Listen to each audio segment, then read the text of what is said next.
Bonjour chers amis, bonjour le monde. Dans cette vidéo, on aura pour but de vous apprendre à comment rédiger un exercice du dysfonctionnement du système immunitaire cas du sida. Exercice 3, prépa bac. Un élève en classe de terminale D souffre d'une toux sèche et pernicieuse depuis la rentrée scolaire. Sur conseil de son professeur de SVT, il se rend à l'hôpital.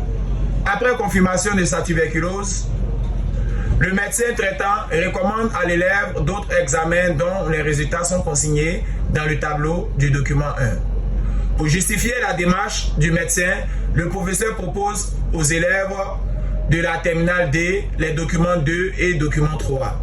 Éprouvant des difficultés à exploiter ces documents, ton voisin de classe te sollicite.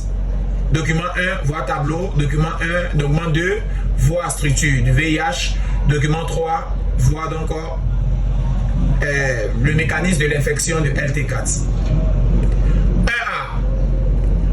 Annote le document 2 en utilisant les chiffres. En B, identifie le phénomène présenté par le document 3. 3. En 2 maintenant, analyse le document 1. 3. Explique le mécanisme de l'infection de lymphocyte T4 par le VIH. 4. Justifie l'intérêt des examens supplémentaires effectués. Alors, chers amis, il faut savoir d'abord que le dysfonctionnement du système immunitaire, cas du sida, renvoie à un exercice de VIH-sida. Alors, pour ceux qui ont déjà observé, qui ont déjà bien regardé mes vidéos, j'ai fait d'abord le cours sur le VIH-sida. Donc, chers amis, à présent, nous allons donc passer à la correction de cet exercice. En 1A, l'on nous demande d'annoter le document 2 en utilisant les chiffres. Alors, à quoi correspond ce 1, cher ami? Il s'agit là d'une enveloppe lipidique. À quoi correspond le 2, cher ami? Du glycoprotéine GP120. À quoi correspond le 3, cher ami? De l'ARN viral. À quoi correspond le 4, cher ami? Protéine interne. En 5, chers amis, nous parlons désormais de la transcriptase inverse ou reverse. Parlons désormais de la question 1B. Identifions le phénomène présenté par le document 3.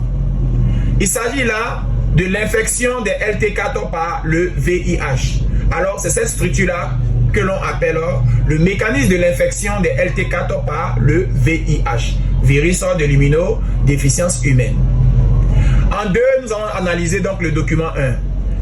Analysez bien le tableau, chers amis, ne soyez pas stressés. Je vais vous apprendre ici un exemple de l'analyse. Chez l'élève, le nombre des hématies et des plaquettes sanguines est normal, avec un taux de plaquettes sanguines bas. Alors que le nombre de lymphocytes T4 est très faible. En plus, il est séropositif. Donc, nous allons reprendre cette information.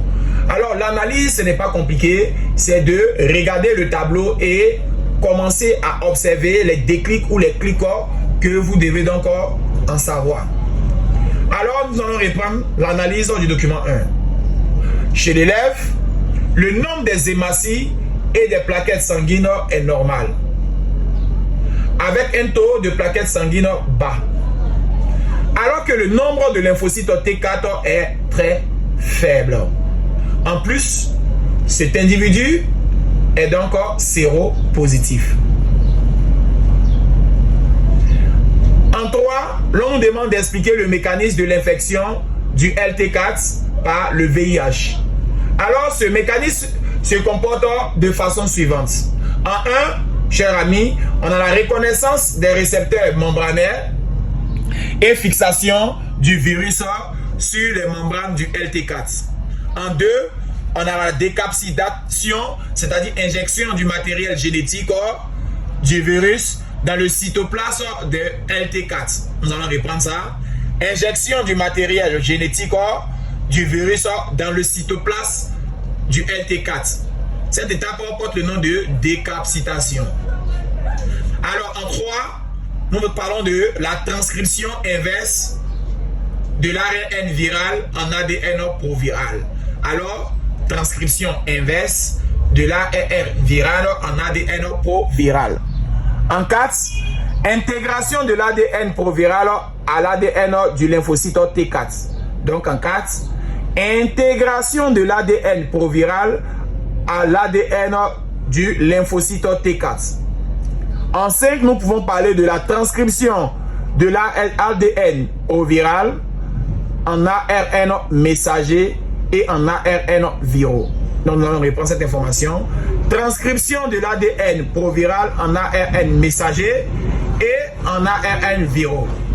En 6, traduction de l'ARN messager et synthèse des protéines virales. Donc parlons de 6 encore. Traduction de l'ARN messager et synthèse des protéines virales. En 7, assemblage des constituants viraux. Assemblage des constituants viraux.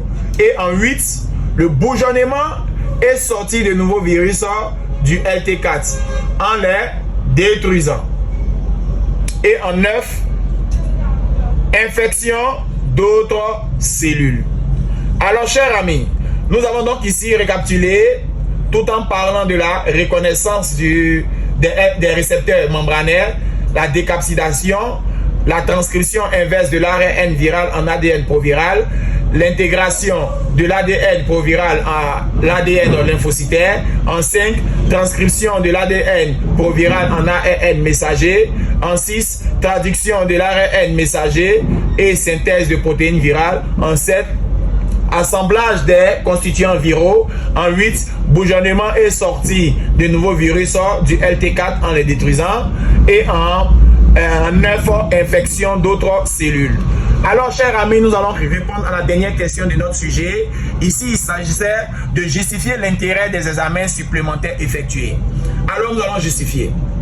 Le médecin demande à l'élève de faire d'autres examens car la tuberculose est une maladie opportuniste. Les maladies opportunistes sont les maladies qui s'ajoutent à la première maladie que tu as. Par exemple, vous avez donc le sida et il y a des maladies comme tuberculose, fièvre jaune, fièvre typhoïde qui viennent encore se mélanger à votre maladie. Donc, on appelle ces maladies-là les maladies opportunistes.